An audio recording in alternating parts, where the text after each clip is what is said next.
నమస్కారం గురుగారు. వాగర్థావివ సంపృక్తౌ వాగర్థ ప్రతిపత్తయే జగతః పితరౌ వందే పార్వతీ పరమేశ్వరౌ. సదాశివసమారంభాం శంకరాచార్య మధ్యమాం అస్మదాచార్య పర్యంతం వందే గురుపరంపరాం. ఆదిత్యాయ చ సోమాయ మంగళాయ బుధాయ చ గురుశుక్రశనిభ్యశ్చ రాహవే కేతవే నమః.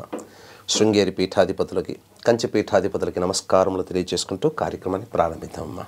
అలాగే గురుగారు తొలి ఏకాదశి మనకు ఈ జూలై మాసంలో వచ్చే ఈ తొలి ఏకాదశికి ప్రత్యేకించి ఆషాఢ మాసంలో తొలి ఏకాదశిని మనం జరుపుకుంటాము. నిజంగా తొలి ఏకాదశి అనగానే మనకు పండగలన్నీ కూడా తొలి ఏకాదశి తర్వాతే ప్రారంభమవుతూ ఉంటాయి. ఎందుకని గురుగారు తొలి ఏకాదశికి ఇంత ప్రాముఖ్యత ఏంటి, అసలు విశిష్టత ఏంటి? ఆ రోజు ప్రత్యేకించి మనం ఏ దైవాన్ని ఆరాధించాల్సి ఉంటుంది?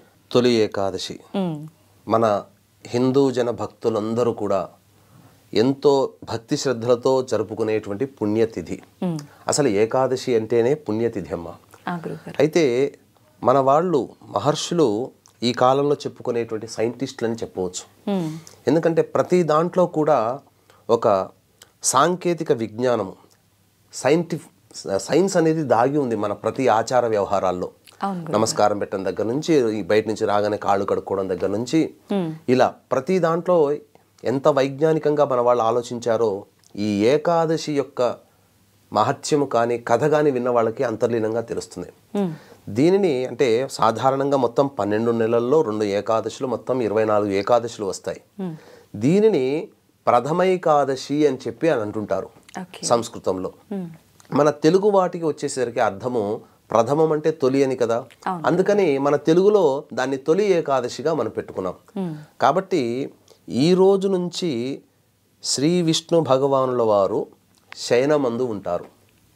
శేషసాయి తల్పసాయి అని అంటారు కదా, అంటే నిద్రించడానికి ఆ రోజు తిథిగా పెట్టుకున్నారు. ఈ రోజు నిద్రలో వెళ్ళి మళ్ళీ కార్తీక శుద్ధ ఏకాదశి వరకు ఉండి కార్తీక శుద్ధ ఏకాదశి నాడు మళ్ళీ నిద్ర నుంచి మేల్కొంటారు. దాన్ని ఉత్థాన ఏకాదశి అని అంటారు. మరి ఆషాఢ మాసం నుంచి కార్తీక మాసం పెట్టుకునేసరికి ఏమవుతుంది? 4 నెలలు, అంటే చాతుర్మాస దీక్షగా. అయితే సాధారణంగా ఈ యొక్క ఏకాదశి అనేటువంటి సందర్భంలో వచ్చినప్పుడు ప్రధానంగా దాని యొక్క మహత్యం వీక్షించేటువంటి ఐడ్రీమ్ ప్రేక్షకులు కూడా గమనించాల్సిన అంశం ఏంటంటే ఈ కార్యక్రమాన్ని ఆశాంతం వీక్షించండి. ఎందుకనంటే చాలా విలువైనటువంటి సమాచారాన్ని, శాస్త్ర గర్భమైనటువంటి సమాచారాన్ని మీకు తెలియచేయడం జరుగుతుంది. వీలైతే లైక్ చేసుకోండి, మళ్ళీ మళ్ళీ చూడవచ్చు. ఎందుకంటే ఈ ఏకాదశి మహత్యం వింటే సకల పాపాలు తొలగిపోతాయి. ఇదే మనం అప్పుడు చెప్పుకుంటున్నాం. పూర్వము తాళజంఘుడు అనేటువంటి యొక్క రాక్షసుని యొక్క కొడుకు మురాసురుడు. ఆ మురాసురుడు బ్రహ్మవర ప్రసాదము చేత లోకాలనన్నిటినీ కూడాను భయకంపితులను చేసేశాడు. ప్రజలు బాధలు పడ్డారు, ఋషులు మునులు బాధలు పడ్డారు. ఇక దేవతలకి ఏ పూజ చేయనీయకుండా ఈ రాక్షసుడు అడ్డుకొనిచున్నటువంటి సందర్భంలో మన ఇంట్లో మనకు ఏదైనా సమస్య వస్తే అమ్మ నాన్నకు చెప్పుకుంటాం. మనకి ఇంకా ఏదైనా పెద్ద సమస్య వస్తే ప్రభుత్వానికి చెప్పుకుంటాం, రాజులకు చెప్పుకుంటాం. మరి ప్రభుత్వాలు రాజులకే సమస్య వస్తే చీఫ్ దగ్గరికి వెళ్ళాలి కదా. వీళ్ళందరూ రాజులతో సహా ఎవరైతే వరం ఇచ్చారో ఆ బ్రహ్మ దగ్గరికి వెళితే ఆ బ్రహ్మ ఏం చెప్పాడంటే, ఈ వరం ఇచ్చాను కాబట్టి నాకు మళ్ళీ తిరిగి దాన్ని తీసుకునే శక్తి లేదు, కానీ సృష్టి స్థితి లయకారకాలలో స్థితికారకుడు అంటే రక్షించేవాడు శ్రీ విష్ణు భగవానుడు, కాబట్టి ఆయనకి వెళ్ళి మొరపెట్టుకుందామని చెప్పి మొరపెట్టుకున్నారు. అంతటా వీరి బాధలన్నీ విన్న తర్వాత విష్ణు భగవానుడు ఆ మురాసురుడితో యుద్ధం చేయడానికి వెళతాడు. దాదాపు 1000 సంవత్సరాలు అలుపు సొరుపు లేకుండా యుద్ధం చేస్తాడు. 1000 సంవత్సరాలు చేసిన తర్వాత ఇక ఆ విష్ణు భగవానుడు కొంత సేద తీరుదామని గుహలో సేద తీరుతుండగా విష్ణువు కోసం వెతుకుంటూ వచ్చిన మురాసురుడు అక్కడ ఉంటాడు. ఆ సమయంలో ఆ ఒక మహత్యము కలిగినటువంటి ఒక దేవి మాయారూపము ఉద్భవించింది. ఉద్భవించి ఏ కారణం చేతనైతే ఆ స్వామి శయనించారో ఆ విధంగా ఆ యొక్క స్వామి యొక్క కార్యాన్ని ఆ స్త్రీమూర్తి చేసి పెడుతుంది, అంటే మురాసురుని సంహరిస్తుంది. అప్పుడు నిద్ర నుంచి మేల్కొన్న తర్వాత విష్ణు భగవానుడు ఆమెకి నీకేం వరం కావాలో కోరుకోమ్మా, నేను చేయాల్సిన కార్యాన్ని నాయందు జనించిన నీవు చేసావంటే అప్పుడు ఆమె 3 వరాలు కోరుకుంటుంది. ఎల్లప్పుడూ నేను నీకు ప్రియమైన దానిగా ఉండాలి. ప్రియము అనంటే ఇష్టపడేటువంటి విధంగా, అంటే విష్ణు భగవానికి ఇష్టంగా ఉండాలట. రెండవ వరం వచ్చేసేసి ఏం కోరుకుందానంటే, నిన్ను ఆరాధించే తిథులలో నేను అగ్రతాంబూలం నాకు కావాలి.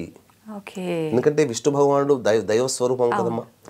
ఇక మూడవ వరం ఏం కోరుకుందానంటే, నన్ను నేను ఉన్నటువంటి తిథి రోజున ఎవరైతే మిమ్మల్ని ఆరాధన చేస్తారో, పూజ చేస్తారో, సాంప్రదాయాన్ని పాటిస్తారో వాళ్ళకి మోక్షం కలిగించాలి అని చెప్పి 3 వరాలు కోరుకుంది. ఇక ఆ రోజు నుంచి కూడా విష్ణు భగవానునికి అత్యంత ప్రీతికరమైనటువంటి తిథిగా ఏకాదశి మార్పు చెందడం. ఈ ఏకాదశి రోజున కఠినమైనటువంటి ఉపవాసం ఉంటారు. ఈ ఏకాదశి వ్రతాన్ని ఆచరించినటువంటి వాళ్ళు నిండు 100 ఏళ్ళు ఆయురారోగ్యాలతో బతుకుతారమ్మా.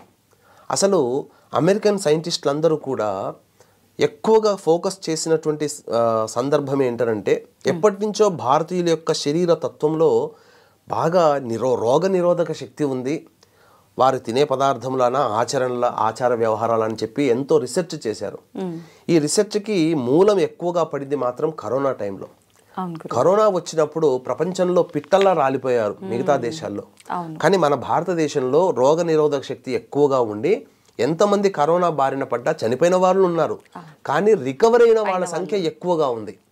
దీనికంతా కారణం చేస్తే ఆహార వ్యవహారాలతో పాటు మన భారతీయులు సాంప్రదాయంగా ఏకాదశి రోజున ఉపవాసం ఉండటాన్ని గమనించారు. అంటే నెలలో 1-2 రోజులు ఉపవాసము అనేటువంటిది ఉంటే గనక శరీరము తన బాడీని రిపేర్ చేసుకుంటుంది. అయితే ఎంత రిపేర్ చేసుకున్నా శరీరంలో ఉన్నటువంటి అవయవ నిర్మాణము పాడైపోకుండా ఉండాలంటే ఏ తిథి కావాలంటే మన వాళ్ళు ఎప్పుడో సైన్స్గా ఆలోచించి ఏకాదశి అని పెట్టారు. పౌర్ణమి వెళ్ళిన 11వ రోజు, అమావాస్య వెళ్ళిన 11వ రోజు దీనికి చెప్పబడి ఉంది. ఇంకా చెప్పాలి అని అంటే, ఏకాదశి తిథి రోజున ఎవ్వరు కూడా భోజనం చేయకూడదని చెప్పి శాస్త్రం అంటారు. మొత్తం ఒక్కసారి కూడా భోజనం చేయకూడదు, కటిక ఉపవాసం ఉండాలి. అయితే ఆ రోజున ఉడికించినటువంటి పదార్థాలు కాకుండా చపాతీలు, మంట మీద వేయించిన చపాతీలు కానీ లేకపోతే ఊరగాయ పచ్చళ్ళు వేసుకొని ఆ చపాతీలు తినవచ్చు. బీపీ షుగర్లు ఉన్న వాళ్ళు తినవచ్చు. కానీ ఉపవాసం గనక ఉంటే గనక దీంట్లో శరీరం ఆరోగ్యంగా ఉండడంతో పాటుగా దైవానుగ్రహం కూడా కలుగుతుంది. అంటే దీనికి కూడా మనకు పురాణాల్లో ఒక కథ ఉందమ్మా.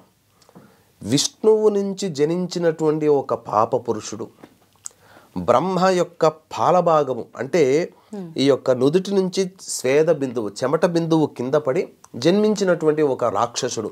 ఇద్దరూ కలిసి బ్రహ్మదేవుడి దగ్గరికి వెళ్ళి, మేము ఉండడానికి మాకు ఒక తగు స్థానాన్ని, రాక్షసులం కదా, మాకు ఒక తగు స్థానాన్ని ఇవ్వండి అని చెప్పి వేడుకున్నారట. అంతటా బ్రహ్మదేవుడు ఏమని వరమిచ్చాడంటే, మీరు విష్ణు భగవానుడికి అత్యంత ప్రీతికరమైనటువంటిది, పుణ్యాన్ని సంపాదించేటువంటి ఏకాదశి తిథి రోజున ఏ మానవులైతే భోజనం చేస్తారో ఆ భోజనంలో అన్నాన్ని ఆశ్రయించండి మీరు అని. అందుకని ఏకాదశి తిథి రోజున ఉపవాసం ఉండమని చెప్పారు. భోజనం చేస్తే పాపత్వం వస్తుంది. ఈ ఏకాదశి పుణ్యతిథి రోజున ఆచరించాల్సినటువంటిది ప్రధానమైనటువంటిది విష్ణు భగవానుడికి ప్రీతికరముగా ఉండడం. ఉదయాన్నే సూర్యోదయం కంటే ముందే ఏకాదశి తిథి రోజున కాలకృత్యాదులు తీర్చుకొని తులసి చెట్టు దగ్గర ఆవునేతితో దీపారాధన, ఇంట్లో దీపారాధన చేసుకొని చక్కటి శ్వేత వస్త్రములు ధరించి విష్ణు సహస్రనామ పారాయణం చేయాలమ్మా. చేసిన తర్వాత చాలామంది ఏకాదశి కదా విష్ణు భగవానికి ఇష్టమైనదని చెప్పేసి తులసి దళాన్ని తెంపుతారు. ఏకాదశి రోజున తెంపకూడదు, ముందు రోజు తీసుకొని పెట్టుకోవాలి, కడిగి పెట్టుకోవాలి. ఇక విష్ణు దేవాలయంలో రావి చెట్టు ఉన్నటువంటి, ఎందుకంటే అశ్వత్థ వృక్షము విష్ణు స్వరూపము కాబట్టి రావి చెట్టు చుట్టూ కూడా నారాయణాయ నమః అంటూ 27 ప్రదక్షిణలు చేసి మీ యొక్క సంకల్పం చెప్పుకొని అప్పుడు తూర్పు వైపున కూర్చొని మళ్ళీ విష్ణు సహస్రనామ పారాయణం చేయండి. లేదు విష్ణు అష్టోత్తరం ఒక 3 సార్లు పారాయణం చేయండి. వెంట తెచ్చుకున్నటువంటి రాగి చెంబులో నీటిని ఆ రావి చెట్టు మొదట్లో వేసి వెనక్కి తిరిగి చూడకుండా ఇంటికి వచ్చేయండి. నాకు తెలిసినటువంటి చాలామంది వైష్ణవులు, అలా స్మార్తులు, మధ్వలు ఈ ఏకాదశి తిథి రోజున కటిక ఉపవాసం ఉంటారంటే నీటిని కూడా తీసుకోకుండా ఉంటారు. కానీ ఈ రోజుల్లో అందరికీ అనారోగ్య సమస్యలు కాబట్టి తప్పులేదు. ప్రాణాల్ని కాపాడుకోవడం కోసం తగు స్వల్ప ఆహారము పండ్లు ఇవి తీసుకోవచ్చునమ్మా. అంటే ఉండగలిగినంతసేపు ఉండి తర్వాత ఉండగచ్చి పండ్లు తీసుకోవచ్చు. కానీ శివరాత్రి రోజున ఏ విధమైనటువంటి జాగరణ చేస్తారో అదే విధముగా ఈ యొక్క ఏకాదశి రోజున కూడా విష్ణునామస్మరణ చేసుకుంటూ జాగారం చేసి తరువాత తెల్లవారుజామునే మళ్ళీ కాలకృత్యాదులు తీర్చుకొని విష్ణు దేవాలయానికి చేరుకొని విష్ణు దేవాలయంలో మీరు అంటే లక్ష్మీ నరసింహస్వామి, కృష్ణుడు, రాముడు, వెంకటేశ్వర స్వామి ఎవరికైనా ఆ స్వామికి అర్చనాభిషేకాదులు జరిపించి గోతనామాదులతో అక్కడ మీరు ఆ యొక్క ఉపవాస వ్రతాన్ని ఎవరైతే విడిచిపెడతారో వారికి సంపూర్ణమైనటువంటి విష్ణు అనుగ్రహం కలుగుతుంది. సకలమైనటువంటి పరమ భాగవతోత్తములైనటువంటి ప్రహ్లాదుడు కానీ, శిబి చక్రవర్తి కానీ, బలి చక్రవర్తి కానీ వీళ్ళందరూ కూడా భాగవతోత్తములే, విష్ణుని ఆరాధించి మోక్షాన్ని పొందిన వాళ్ళే. బలిచక్రవర్తి అయితే షట్చక్రవర్తులు మరియు చిరంజీవి కూడా ఆ బలిచక్రవర్తి. వచ్చే మన్వంతరంలో బలిచక్రవర్తి ఇంద్ర పదవి పొందుతాడు. అప్పటి వరకు పాతాళ లోకంలో రాజుగా ఉంటాడు. బలిచక్రవర్తి అడిగినటువంటి వరప్రకారము ఈ యొక్క తొలి ఏకాదశి రోజున పాతాళ లోకానికి బలిచక్రవర్తి నివాస గృహానికి వెళ్ళి శయనించి కార్తీక శుద్ధ ఏకాదశి నాడు మళ్ళీ తిరిగి వస్తారు భూమి మీదకి. కాబట్టి ఈ యొక్క 4 నెలలు నిద్రపోతారు విష్ణు భగవానుల వారు. కాబట్టి మీకు అవకాశం ఉంటే చాలా మంది కృష్ణుడిని, బాలకృష్ణుని తెచ్చుకొని ఊయల్లో పెట్టుకొని ఊపుతారు కదమ్మా. అట్లా ఆ కృష్ణుని విష్ణు స్వరూపంగా ప్రతిరోజు రాత్రి నిద్రపుచ్చినట్టుగా చేసినట్లయితే తప్పకుండా విష్ణు యొక్క సంతోషాన్ని మీరు పొందగలుగుతారు. అంతేకాకుండా ఈ యొక్క తొలి ఏకాదశి రోజున ఆచరించవలసినటువంటి ముఖ్యమైనటువంటి ధర్మములు భోజనం చేయకూడదు, అలాగే దాంపత్యము పనికిరాదు, బ్రహ్మచర్య వ్రతాన్ని ఆచరించాలి, మాంసభక్షణ అస్సలు పనికిరాదు. ఇక సాధ్యమైనంత వరకు మౌనమును ఆశ్రయించి విష్ణునామస్మరణ, ఏం లేదండి, సాక్షాత్తు రామానుజుల వారే చెప్పారు, ఎలుగెత్తి చాటారు, నారాయణాయ నమః అనుకుంటూ ఉండండి ఆ రోజంతా కూడా.